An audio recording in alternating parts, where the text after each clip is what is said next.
చల్లని గాలేంటమ్మా నిలువెల్ల గిల్లుతోందమ్మా.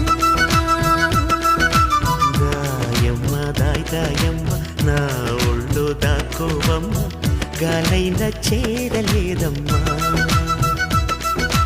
చెలినాదుకో పురుషోత్తమా. చెయ్యి